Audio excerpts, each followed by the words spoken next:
Ladies and gentlemen, and welcome to today's virtual roundtable organised in celebration of International Women's Day. Let me first take this moment to wish our panellists and female listeners a happy International Women's Day, and also welcome our male listeners to this conversation. Not only are you welcome in this space where we're going to discuss today, but also you are our allies in advancing gender equality.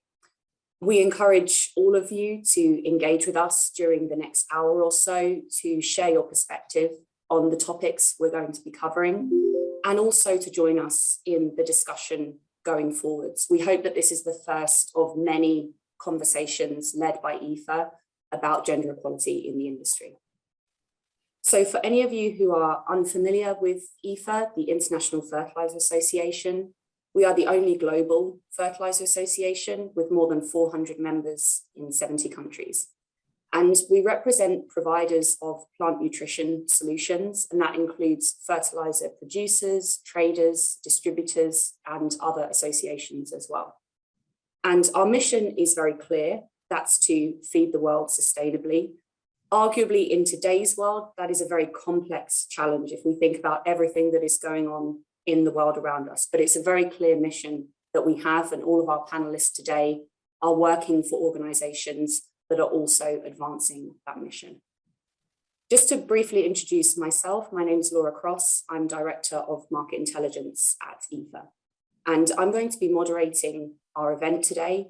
And I want to say firstly how honoured I am to be joined by the women on our panel. All of these women are exceptionally capable, smart, and forward-thinking leaders in our industry. And I really admire and look up to all of you. So thank you for joining me on our panel today. I think it's going to be a really good discussion.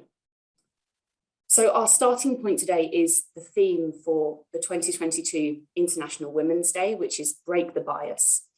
And this is a really important theme to help us advance when it comes to our own reflections, what needs to be done in the name of equality, diversity, and inclusion around the world.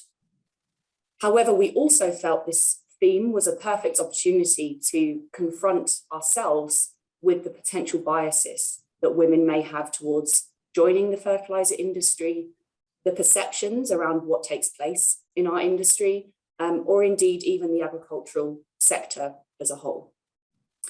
So as I mentioned, we have 5 distinguished leaders of our industry from various corners of the globe. I'll let them introduce their various countries in a moment. And they're here to share with us their experiences, their insights, and ultimately their wishes and ambitions for women in and outside of the industry. So we're going to try and keep this a relatively informal discussion. We really don't want to shy away from any of the tough questions, but we also want to use this hour to celebrate the many women in our industry and those who are going to transform it with their vision and leadership skills in the future. So please feel free as we go through to put any questions you may have in the Q&A box. We'll ask those to the panel. We'll ask as many as we possibly can before the end of the hour that we have today. And then finally, just a housekeeping note, we are going to record this roundtable and we'll be adding it to IFA's YouTube channel and the website as well after this event for you to listen back to or share with your colleagues.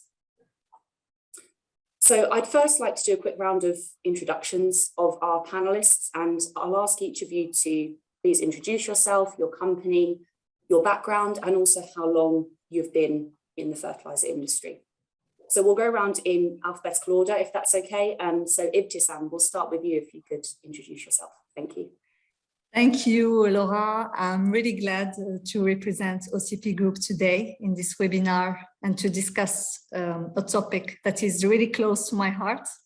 So my name is Ibtisam. I am 42 years old, mother of 2 young children. I have a master's degree in engineering, and I have been working for more than 18 years now, mainly in industry sectors.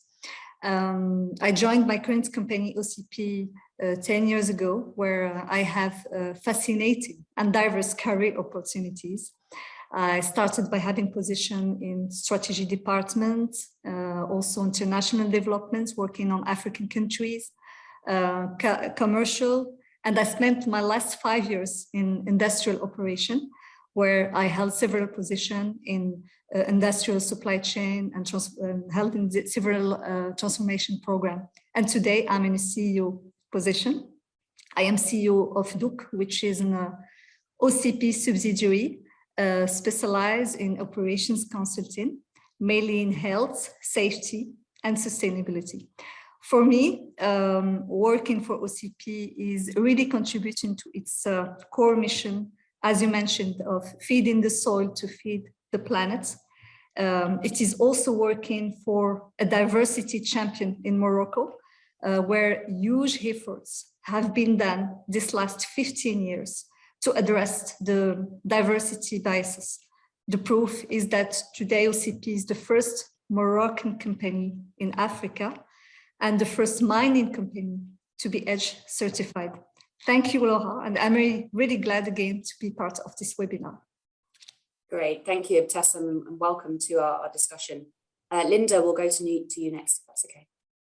Good day, everybody. Really nice to be here. My name is Linda Dempsey. I'm Vice President of CF Industries, a US headquartered ammonia, fertilizer, and hydrogen producer whose mission is to provide clean energy to feed and fuel the world. I work with a senior leadership team. I am based in Washington, D.C., and I lead our government affairs and more public outreach with associations and others, and work more broadly in a multi-diverse team to advance our sustainability strategy and our sustainability reporting. I joined CF just 2 years ago, just about 2 weeks before most of us shut down. But of course, our workers didn't shut down, our team members who had to produce this vital, essential nutrients to make sure our farm community could continue to operate so that we could feed the world. It's been an exciting time here. Before that, I'm trained as a lawyer. I had worked in agricultural education in Africa. I worked in law practice in the US government on Capitol Hill here, as well as in a number of business associations, primarily in the industrial sector. It's been really a wonderful time to join this industry. There are a lot, Laura, as you say, challenges and important issues, but so much is changing and growing. And, you know, since the time I joined, there's been all these external events, and not just COVID-19, but Brexit, other political changes, volatility. Obviously, we're seeing that in the fertilizer market. But internally during this time, CF announced a very ambitious decarbonization agenda. And in the issues we're going to talk about today has really taken some next really important concrete steps on inclusion and diversity. I think we're all thrilled to be here today to talk during International Women's Day, to talk about how we can all advance a much more inclusive and diverse workforce, because that's going to be the future of our industry, and it means how successful we're all going to be. Thank you. Absolutely, couldn't agree more. Thank you, Linda. Corinne, if we can go to you next. Yes, hi everyone. I'm very happy to be with you because this theme is very important to me, and I worked on it before in my previous assignments in other companies. So I'm the head of communication at global level for Crayon, which is a company specialized in phosphorus chemistry that Ibtessam will know very well, because OCP is one of our shareholders, and we work very closely with them, because one part of our activity is indeed feeding the planet with our fertilizer and different precision agriculture products, but we also have activities in the food industry and in the technical industry. So it's a very broad range of products, and we really redefine our mission, enriching daily life through phosphorus chemistry, because it's what it does. It really improves the life of everyone via the applications. And it's what I find very enticing in my job, is that I really have a purpose. We contribute to something really great, and it's very motivating. And the company is really, moving on. And with COVID, I think that things moved even quicker with adaptations. And I've been for a year with Crayon, and one of my biggest assignment study was to define mission, vision, and values. And in our values, one of the main one is diversity, respect, and I think it has to be embodied, further in what we are putting in place at HR levels to, reinforce diversity and empower women. Before joining, I'm a translator by trade. I'm passionate by languages. I'm not an engineer, but I love working with engineers. And it's why I would motivate everyone who doesn't know the sector to join being an engineer or not, because there are a very wide array of jobs in the sector. But so this is it. Great, thank you very much, Corinne. Next, we'll go to Rajane. Over to you. Thank you, Laura. Hello, everyone. I think that it's a pleasure, but it's also a great responsibility to be part of this panel today. And I think that I wish I could say that the main reflections I would like to share are much related to the International Women's Day and the importance, of course, of breaking the bias to make our industry more diverse and more productive. But I think that also reinforcing that gender equality is also key and the foundation for a peaceful and sustainable future for all of us is also needed, especially now. So my name is Regiane Souza. I'm with Yara since 2007, almost 15 years now. Currently, I am the Vice President for Crop, Knowledge and Agronomy. I'm based in Oslo, so working in a global position. And I'm responsible for the agronomic and crop strategy, R&D program, building the capacity of our people in the field, and also responsible for crop intelligence. I used to compliment, a little bit about my introduction by saying that I am born and raised on a farm. So I come from the farming business in Brazil. And my educational background is agronomic engineering, but also a very strong business background. I have 2 masters, one in commercial management and another one in strategic marketing. But I think that I will always be a farmer in my heart. So I'm looking forward to have a very good discussion with my colleagues today. Thank you. Great, thank you so much. And last but not least, Burcu, we'll come to you. Thank you. Well, good morning, good afternoon, good evening to all of our attendees, first of all, and a happy Women's Day. I had the pleasure of getting to know my peers around the virtual roundtable, so happy Women's Day to us all. I am connecting from Istanbul, Turkey. I am with the industry for the last 6 years, actually. I come from Toros, the biggest in its industry in Turkey, actually the leader as well. We produce fertilizers mainly, but we're also operational in ports. We have our own free trade zone activities. We do oil and gas retail and a collection of a lot of side activities. I have been in the industry for 20 years now, just completed and into my 20th beautiful year. And believe it or not, I've always been in high-risk industries since day one, straight from my master's into the field operational levels. Not an engineer by background, but it's in my genes, in my DNA, it runs in my family. That's probably the reason why I never chose to be one, because I already had it built in my DNA. And obviously, I think the best to describe Burcu is a relentless social impact catalyst, so to speak, over the years. I am currently with the executive management team of Tekfen Agri-Industry Group, basically, and I am the corporate director of sustainability, risk, as well as governance. So I wear those different hats all the way from the shop floor, the operating room, to the boardrooms, with my peer group, as well as esteemed colleagues on the field, on our plant sites, so on and so forth. So I'm looking forward to the discussion today. Yes, we have the challenges, but we are ageless, we are genderless, and hopefully we'll be proving that our industry is full of opportunities, exciting and inspiring moments. And as Regiane said, I think we're all farmers by heart and would like to state our presence as such moving forward. Thank you. Great, thank you, Burcu, and thanks so much to all of you for the opening words. And I like as well that we have a really good mix today of those of you who have been in the industry for a long time, or you have a connection from birth or from your family into the agricultural sector. And we also have some of you who maybe joined the fertilizer industry only relatively recently. So it's a good chance for us to maybe compare some of the preconceptions you may have had, or maybe the attractiveness of the industry that brought you into it, after other industries that you were working in. So maybe that's the first question that we can start with, actually. And I'm going to pose this to Linda and Corinne. Either one of you feel free to jump in. And that's, what really attracted you to the fertilizer industry? How did you find your way into this sector, despite having these other quite specific, vocational backgrounds beforehand? Either one of you, I'll let you jump in. I'll start this one. Thanks, Laura. So I grew up on a farm as well, and then migrated into these other parts of a professional career.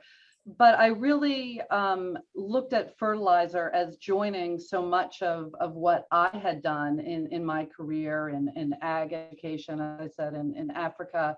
But also the manufacturing, right? CF, we're an engineering manufacturing company, but we supply most of our product to the farm to feed the world, and that itself was really attractive. But also the challenges and opportunities. What we're doing is essential, but we've got to figure out how to do it better, more sustainably going forward.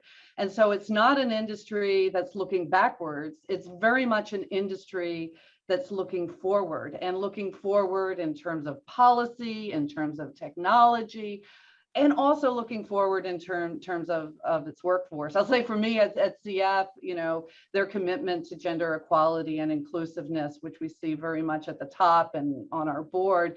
And, we're always, this is a work in progress. We're always doing more, but that too was part of it, right? Being welcomed into it. And I really hope for those not in the industry listening today, that they think about it, because there are so many really great opportunities there. It's quite funny, two of you have already mentioned, or three even, that we are linked by our family on why we are in this industry. And I must say it's the same for me, because my family comes from the chemical industry. And I grew up with this, and this idea of innovation, bringing progress and solving the greatest problems of the world through technology and innovation. And it's probably what drew me from translation into joining first the nuclear industry, and then the Chemical Industry Association, and finally to arrive at Crayon. And I think that we are driven by our personal history from very early in life, without having, realizing why we make some choices or why we will answer a job interview. And I think that's something which is very determined, but also it's a story we are told about this industry, which makes us decide to go for this industry. And I think the storytelling is very important and played an important part in my life and in my choices. And what I appreciate the most is that I can ally a high level of knowledge, of expertise, with being able to bring this out to the world in an easy way that everyone can understand. It's often what I tell my colleagues, I don't get it very well yet, but when I will be able to tell it to an audience and they will understand, because I will translate it in simpler words, I'll be able to convey this bigger message. And it's what is really driving me into this job, and should also attract other women where we can make a difference on different levels of expertise. And there are so many jobs you can fulfill there. And you are given the opportunities. If you have the trust and the confidence, you can take these opportunities. Because what I often realize is that myself, by my career, at one point I got a promotion the first time 10 years ago. And I thought, oh, am I able to do that? Oh my God, they promoted me this big job. And I had doubts, and my family, my father reassured me, but I needed this trust to go on this higher position. And I think this is also something about, this industry, it gives you the opportunities, but you have to take them, or to go one step further, to know that you can go this step to make this progress and to play, a key role in the industry. Absolutely, and we're all nodding because we have all experienced these same things that you've mentioned.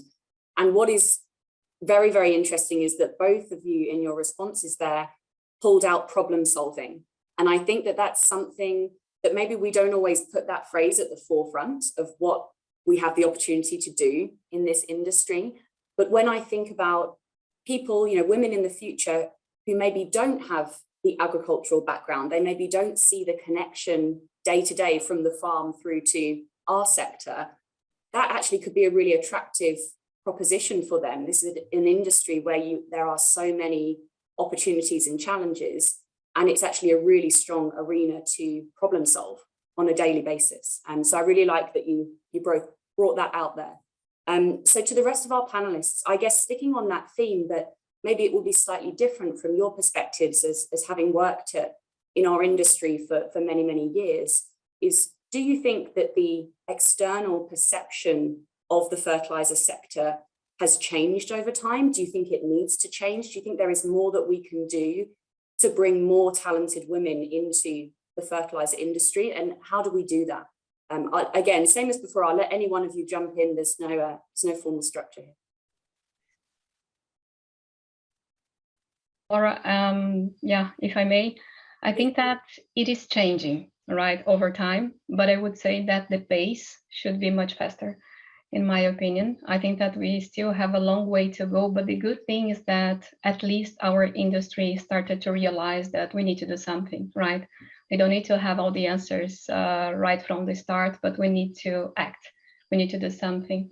So it's quite nice to see not only the company that I work for, but also some of our peers in the industry, you know, creating this positive movement. I think that, you know, for the ones out there that do not know what we do and are not sure about joining our industry or not, I think that it would be very nice if you ask yourself if you want to be part of an industry on what you do matters, right? Because I think that we have a very important role here, and it's inspiring to be in a business where we can not only help crops to grow, but actually we are, you know, impacting the food that is reaching table all over the world. So I think that this is quite inspiring. I think that this is somehow changing the way that our industry is perceived. But honestly, I think that this is a team effort, right? This is not something that each company is going to be able to do on their own. I think that the more we come together and we have this kind of forums to discuss and to show up our industry, you know, the face of what we do, I think that, you know, the more ambassadors we're going to have out there. And if we are to address the challenges that are different moving forward, because the world is changing, I think that we need all hands on deck, right? So we don't have the, you know, the privilege to say no to 50% of the population. And I think that the more diverse the business are, the more profitable they can be as well. So it's not only a matter of, you know, social impact, it's also good for the business. So I think that is changing, it's evolving, but I hope we can influence this to move even faster. Maybe I can complete another position, because I can give my overview as I am an engineer and I've spent more time in industry. For me, I have always been, and I'm still passionate about industry. I have spent several years in Europe. I had the opportunity to join the biggest industrial group in Morocco, which is also the first private employer of the country. And I really had the opportunity to contribute to incredible projects related to food safety. And I am on my adventure in OCP for more than 10 years, and I am more dedicated than ever. We have really the chance that what really I appreciate about the fertilizer industry, I will summarize it maybe in 2 words for me. It's impact and passion. Working for OCP, to my eyes, was really contributing to the mission of food safety, feed the soil to feed the planet, which is one of the most valuable cause, not to say humanitarian one. Regarding the move of women presence in fertilizer industry, I can just give some some facts concerning OCP. It's really growing fast and it's really changing. We are seeing more and more women joining, for example, in OCP, our 20,000 workforce. The population of female managers at OCP has increased drastically last years. I think we moved from 23% last 10 years to 34%. 50% of new hired are female engineers. If we take our top 5 managements, one of them is a woman. I would say, in order to, I join completely your point, these numbers are really encouraging. There is still much to be done, but we need more women talents in fertilizer industry regarding the future challenge that we need to face. And Laura, I'll pick it up from there. Actually, I think I was jumping in right before Ibtisam, but this is after Rijan and Ibtisam. It becomes complete. You picked up the words from my little notebook of inspiration, purpose, and passion. You said, and I would say our industry.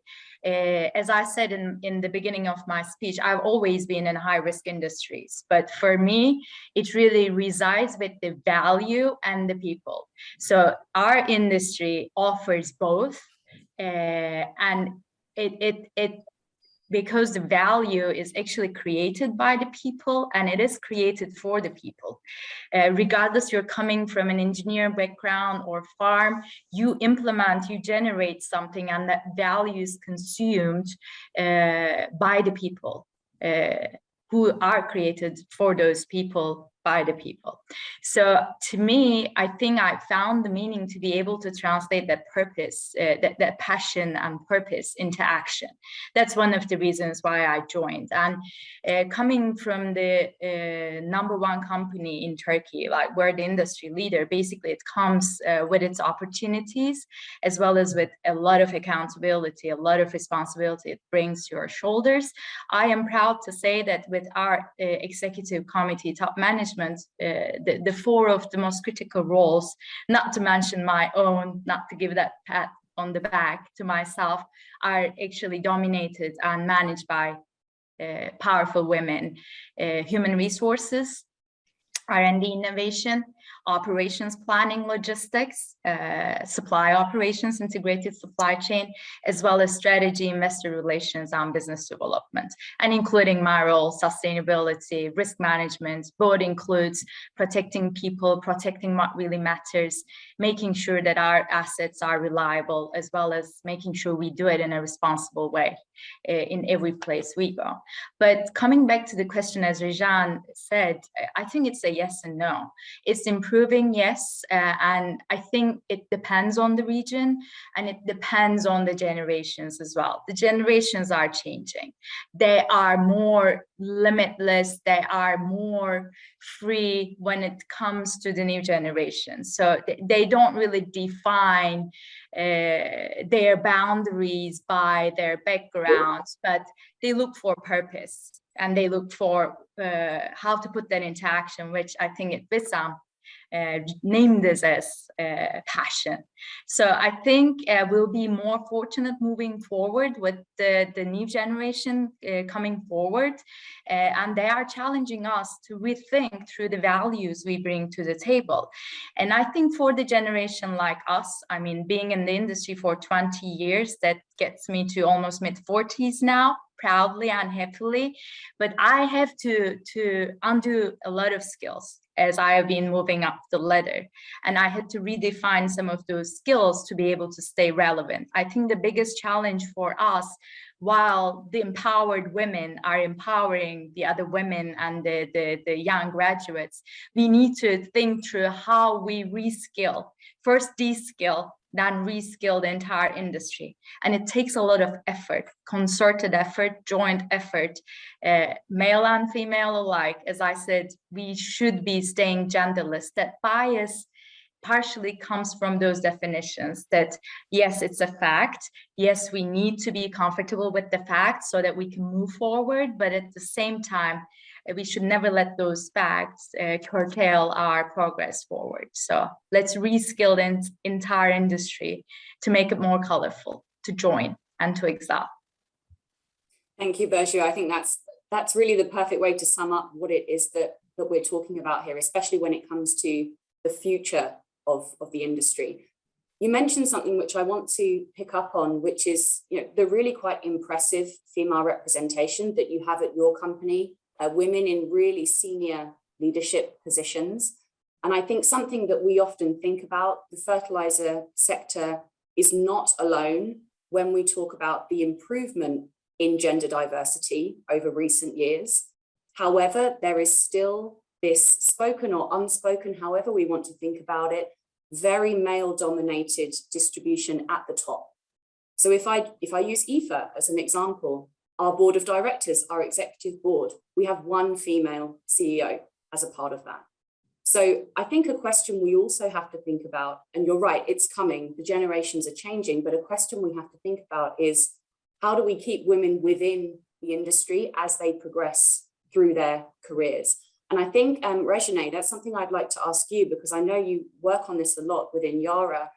If you have any advice or suggestions of how do we make sure that we don't lose the female talent in our industry? How do we make it 50%, or dare I say 75% female at the top level, you know, in the future? Yeah. No, very good, Laura. I'm happy to hear, you know, what Busho was saying, because this warms my heart. At Yara now, we reached a moment where we have 50-50% in our board of directors. That means that the commercial operations of Yara in the three main regions, Asia, Africa, Americas, and Europe, is led by female colleagues. And two of them, they started as agronomists in the field, you know, selling fertilizers, talking to farmers. So this is really inspiring. And one thing that I would like to point out is the commitment that we have from our CEO and from our senior management, because this is not going to happen, you know, by chance, just because we like to. We need to do something. So another point is, if we want to reach this in the whole architecture of the company, all levels, we need also to make sure that the entry point is, you know, taking the 50-50 at least, right? And we need to make sure that we keep this development. So I think that when we talk about diversity, it's very important that we never, ever, you know, forget about inclusion and forget about equity. Because I used to say that, you know, diversity is about deciding to grow a lot of crops. Inclusion is to make sure that you prepare the soil in the right way, and you can provide the right crop nutrition program. Right, and then of course you're going to reach the equity, because everyone is going to be able to flourish. So I think that this is very key for us, especially for the ones starting in the industry, and especially in our company. What we are doing is to make sure that they can get mentorship, they can get access to role models, right? Because when you have someone that you look after up to, you know, really get inspired to go for the extra mile. I think that this is important. And, you know, you would be quite impressed with what you can get if you just ask people. You know, senior leaders are not, you know, boogeymen. So you should approach senior leadership and ask for help. Another point that we keep reinforcing, and I think that this is not only for Yara, it's for all of us, is we should be kind to ourselves, right? Do not try to be perfect, you know, and do not try to fit a box, I would say. Try to find your real purpose, and, you know, try to be the best version that you believe that you should be. Because at the end of the day, you need to recognize yourself when you look at the mirror, right? So in my daily routine, this is something that I keep repeating to my team members, to my colleagues. You know, I don't think that we are in a moment that we still need to follow some very specific procedures, and leadership can have different faces and different, you know, behaviors. So make sure that you are yourself in all the moments, because you know, wearing a mask can be quite, stressful, and it's not very good.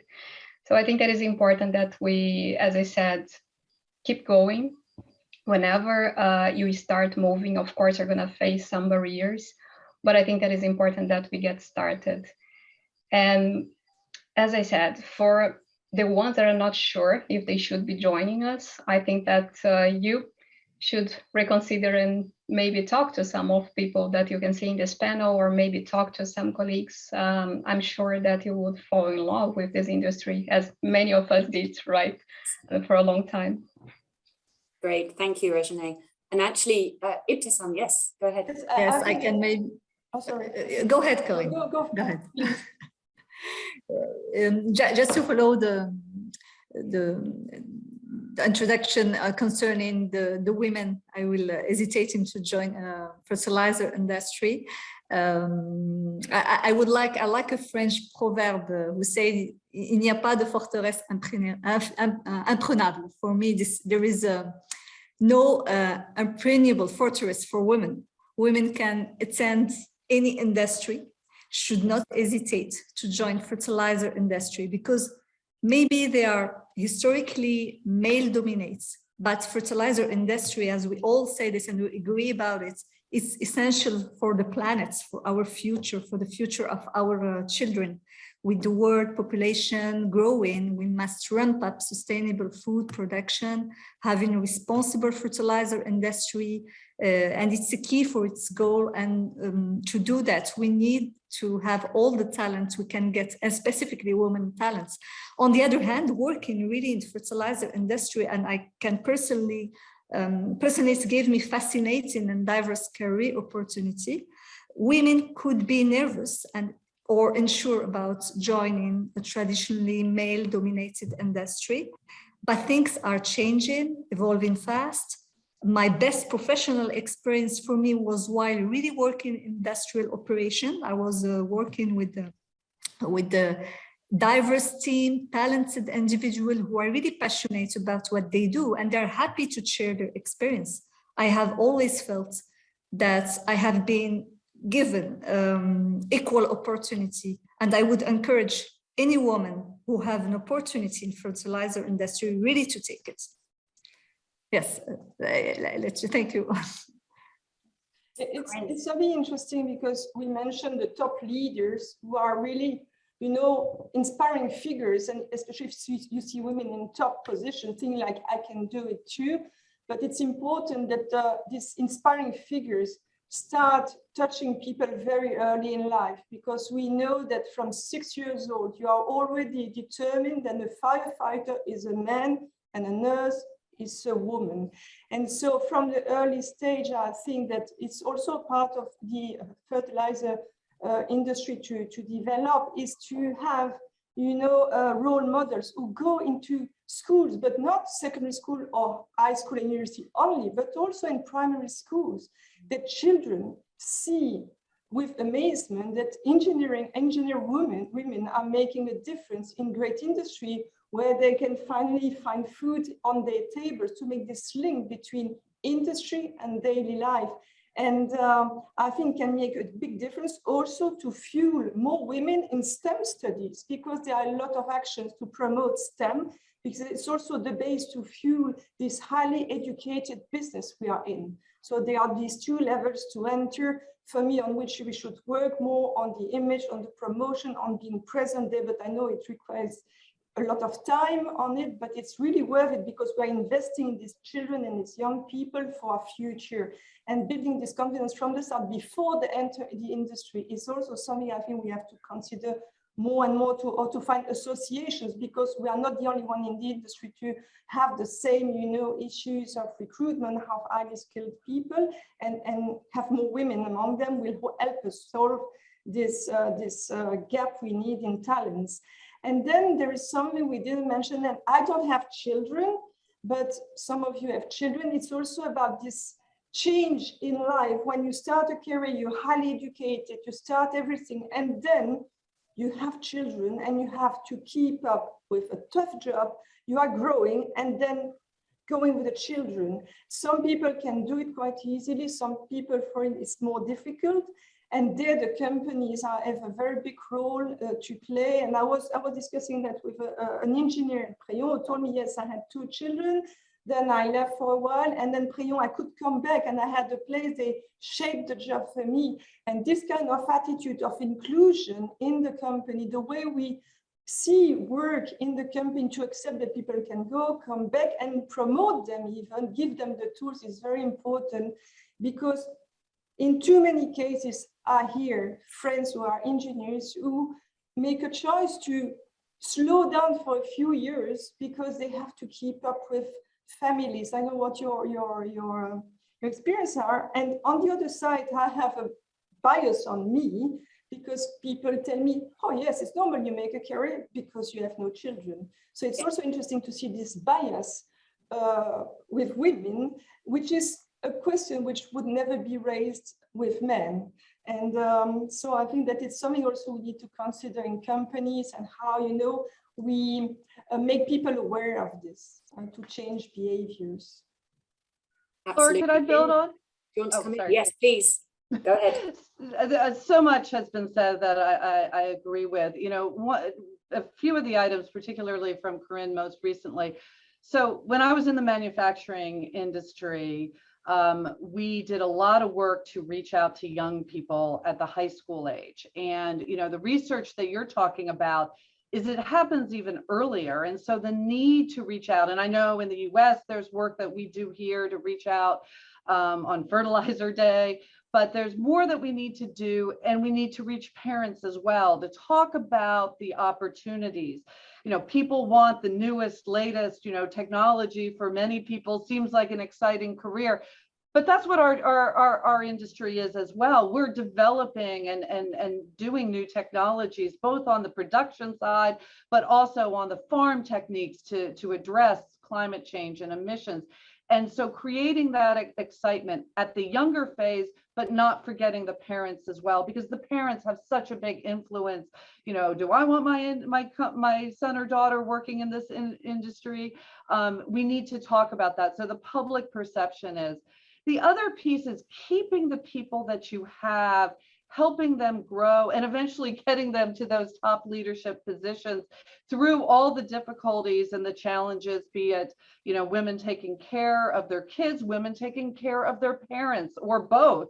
And so I think some of the things that, you know, we've looked at as a company, but the industry is really looking at, is creating supportive systems. So we started these inclusion resource groups at CF, where people can talk about these real issues and compare notes, looking at high potential women with intention, right? I mean, you can't, you know, we have goals, but it's more than just setting a goal. It's doing it intentionally, providing opportunities for mentoring or growth development.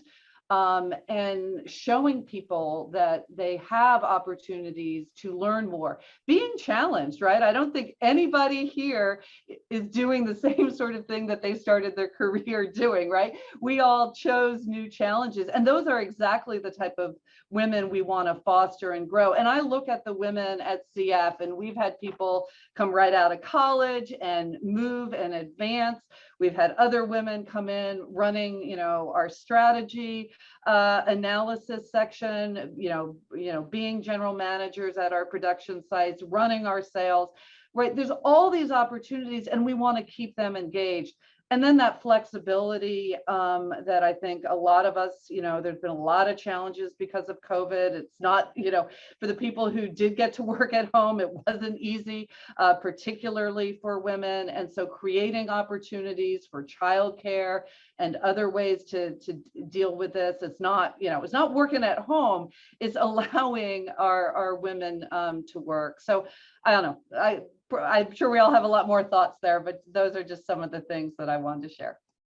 Great, thank you, Linda. And I think that actually comes into one of the questions that we've had in. So I'm going to just jump in and ask one of the questions from our audience now, because I think it leads on quite nicely from the discussion we've had about external perception, and especially of young people, you know, looking at this sector and how they might view it. And that question is, what do you think we should do to outreach more to non-fertilizer companies and show them the role of women in our industry? So does anybody have any thoughts on that, on what we can do collectively, you know, to show people what we are doing as an industry? Recently, I have been part of a panel with some other colleagues from the food and agriculture sector in this Women in Food and Agriculture organization. And it was very interesting to see that, the crop nutrition business is not that well represented there. We can see a lot of the companies from the crop protection side, also companies from the food company perspective, the distribution side, but not that much on our industry, let's say, being represented in such forums. There's going to be a conference, for instance, in the upcoming months. And I was just checking that, a lot of people there talking about sustainable food production, the importance of using technology for that. And somehow crop nutrition fertilizer business is not even in the agenda. So I think that collectively, we need to make sure that society understands our role, right? Because if you look at what we can do as industry for the future, it is quite meaningful, right? And I think that, if there is one thing that we can definitely do is to make sure that we can address sustainability from the 3 pillars perspective. It's not only about the economic part, it's not only about the social part, but it's also about the environmental part. So I'm not sure if the society has, really the knowledge about how important is this creation for the lives, right? This fertilizer has saved more than 1 billion lives. It's one of the inventions that is the most important one of our words. So I think that collectively is something that I think that we should do, to showcase more what we do. And to be united, right? Because at the end of the day, it's about, building up the way that we are seeing as industry. It's much bigger than just one company, right? It needs to be done collectively, in my opinion. Go ahead, Corinne. Go ahead, please. Just one point on this. I fully agree with what you said. It's so true. And the promotion in the public is very important also for the acceptance of our industry for the future, next to only attracting women. But also, I think we have a huge number of people who can promote this. They are our employees, our ambassadors. And I think there also maybe some extra work to do that, when they go to their schools to pick up their children, they meet friends. When they talk about the industry, they really share, their passion for it. Sometimes they might lack some information or, some simple key facts on it. And sometimes they are very much in the business and accounting and chemical industry might not go into the details. But I think that these people, all the people who work in the industry are ambassadors, and maybe there might be some work to do first with them, and also to have common figures like them speaking on different media, should be social or others. I think it makes a difference. And sometimes I dream of seeing a Netflix series where there would be someone working in the industry, because then suddenly your perception changed completely. And but yeah, we don't decide on all this, but I think that these kind of powerful images are strong to change the perception of our industry and to attract talents and women especially. And if I may take it from there, I think just an add-on on the how piece, totally agree. I think the key is to, as Rejane was saying, to connect the purpose, to make sure people understand how we generate the value, where, for whom. I think there is a lot of confusion and even hesitation around calling us purposeful companies feeding the world, helping to feed the world sustainably, where I'm mostly positioned as those chemical companies polluting the environment, causing all the damage, which may be true, but the beauty in it is you are a contributor to that. So you have all the resources, time, energy, and the responsibility to clean it off. So look at those opportunities sitting out there for us to contribute to the bigger picture here. And also we need to make sure, because the new generations, those are our future, right? They are nothing else, but they're looking for a purpose. So if we can help them understand our purpose as a whole. And as Corinne was saying, our employees are our agents. They're our change agents. So there's a lot of work that we need to get done on the positioning of the industry, all those chain values that we create along the way from an input as well as an output point of view. So, and also showing the kids, the young generations, the kids, like literally the kids, the toddlers, the opportunities that reside in feeding the world, generating a more meaningful future without necessarily actually damaging the environment or risking the future generations' right to the resources. Absolutely. Thank you, Burcu. I think, and these, as you mentioned at the start, these are actually genderless messages, but they get to the heart of what young people, and especially kids, as we said, will be consuming when they were young, and they're forming their opinion about various sectors and industries. I have one more question, which I'd like to direct to you, Linda, which addresses any lessons you think we could potentially learn from other industries, or even from our recent experiences as the fertilizer industry, of how we can advance diversity, and especially how we can speed things up. As Regine said, you know, we see the change, but if we want it to happen in our lifetimes, in our careers, then we know we need to move faster. So do you think there are any lessons or failings even that we can learn from other industries? So how about a two-part answer? Please. So the first part, one of the things I didn't mention is something our industry is really good at. All of our engineers and very, focused, impact, results-oriented people. We've got to measure what we do, right? We've got to measure how we're doing. We've got to review and improve, continuous improvement. We do it in safety. We do it in production efficiency. We've got to do it on these issues as well. And then we've got to celebrate. And that's one of the things I've seen in the manufacturing sector a lot is celebrating our successes, celebrating the women who stay, who make it through, who lead big new projects, who start their careers with our industry. I mean, it's at all levels. And so I think all of those are just critical. It's something, we at CF are passionate about.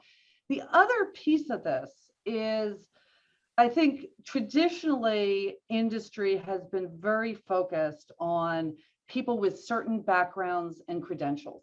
And that gives us some of the gender stereotypes, right? We're all talking about breaking the bias here.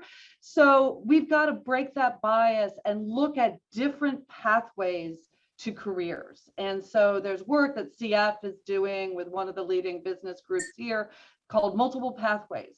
Maybe you don't need the same degree that you thought you needed, right? Maybe there's different types of experience that someone has that's not, in the fertilizer or in the chemical industry, but really is relevant, right? Because we can, and it's that diversity then that helps us succeed and grow more.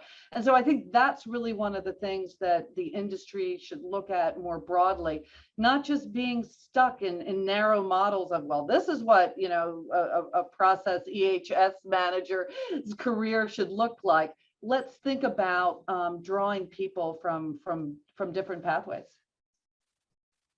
Ibtisam, please. Yes, thank you, Linda. I completely agree with you. If I may complete regarding my personal experience with the OCP in order to enforce the inclusion of women, I think we probably, regarding other lessons from other sectors, work on three main levels. I think the first one is education. I think it has already been mentioned before, entrepreneurship and exemplarity. Because lifelong education should address diversity hurdles at its roots in order to foster equal opportunity for all, and it starts in early age. It's key to kill biases. In this topic, OCP was a key player in education and developed some dedicated program for women in industrial sites, in engineer schools, in executive education. We need also, this is concerning education, but we need also to invest in entrepreneurship in order to unlock women individual potential and try to promote inclusive agriculture in the world, in Africa. And for this, we have lots of action done with my company in order to support hundreds of women farmers in different countries in order to empower them. And at the end, the last point is exemplarity. We need to, for our industry to be more diverse and inclusive. And for this, lots of action could be done in order to promote women role models in each organization level, train, coach, by initiate program to mentor top women talents. And also, I think, connect women. Women network is really important. And for this, for example, we have seen the impact in my company where we create a network connect her in order to facilitate the integration of female new hires in our industrial site, and it really has good success. Just to complete the other points that has been submitted in my. That's a really good model for some of our other association members to follow. So it's really good to hear about that. Yes. So as I suspected may be the case, without even realizing it, we're almost at an hour. And I think that shows how many topics and how many dimensions there are for us to discuss when it comes to the topic of gender diversity. And that's why this is just the start. I wouldn't want us to leave this just here. There will be many more opportunities for people to engage on this. Before we close though, I'd like to ask each of you, perhaps in the same order that we started our introductions, just to round things out, what you would say your wish or your ambition for gender diversity in the fertilizer sector would be within the next 10 years? What would be your one hope for where we could take gender diversity when it comes to our sector? And Ibtisam, we'll start with you. Thank you. I think we all agree, we'll all know it now, that companies that make gender equality a priority strengthen their competitiveness and attractiveness. Fertilizer sector is not an exception and should not be the exception. So let's all be part of the movement in the next years. If you are a young woman and you want to be part of our future with sustainable agriculture. So let's say we are waiting for you in the next year. Excellent, thank you. Linda, from your side. So I agree with that, and then I will build on. I hope that, you know, as we all look to hire these next generation at all levels, that we will all see in our industry at least 50% of the people seeking employment with us to be women. Because having that diverse pool coming, you know, wanting to be part of us is also going to help us get there. So please look at our industry. Excellent, thank you. Corinne. I would say like to see empowered women through all organizations in 10 years' time, and that even Women's Day will not be the topic of increasing a number of women in the industry, but a topic where we will show the contribution of women in our industry, where we make the difference and where we bring performance, because many studies show that the more diverse your company is, the more successful you are. So I would like to see more success, more women. Thank you. Regine.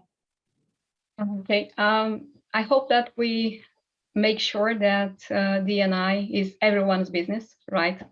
Not one topic that we discuss from time to time. I think that this is something that I expect.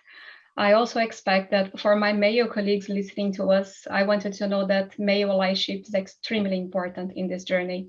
So we need really real allyship, right? Not performative allyship, but people that know in their hearts that this is the right thing to do and that we can achieve great results together. So speak up. And this is what I expect as well.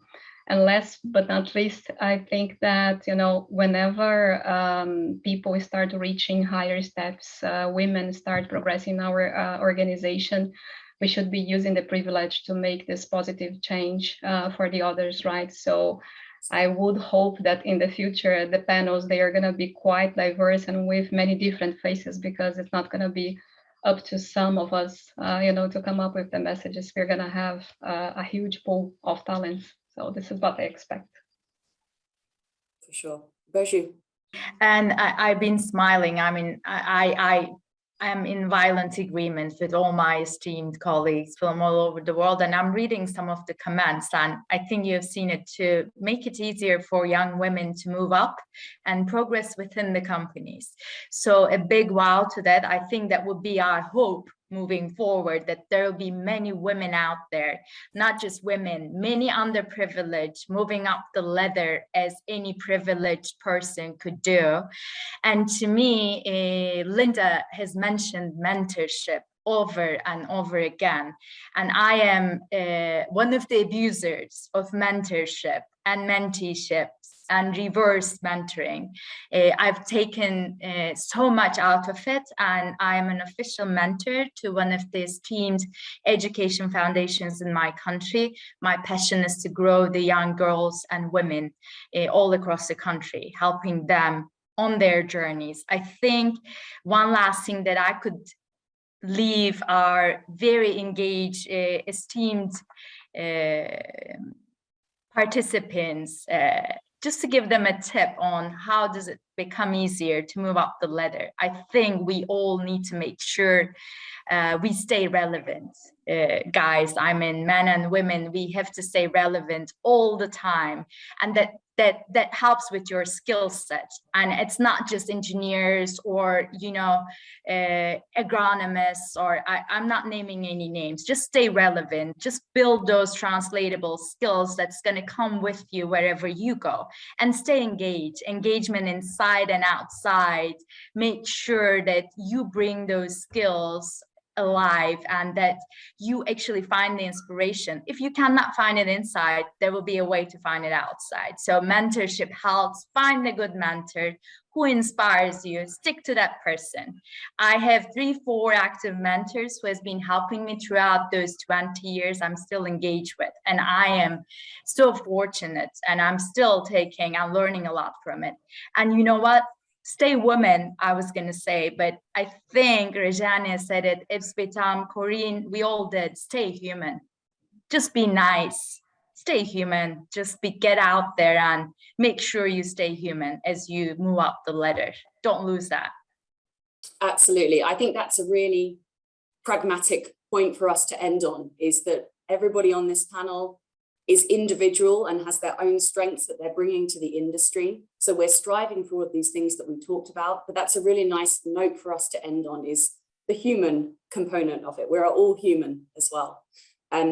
So we're just at the hour, we're a little bit over, in fact. I just want to thank all of you so much for your participation. I think this has been a fantastic discussion.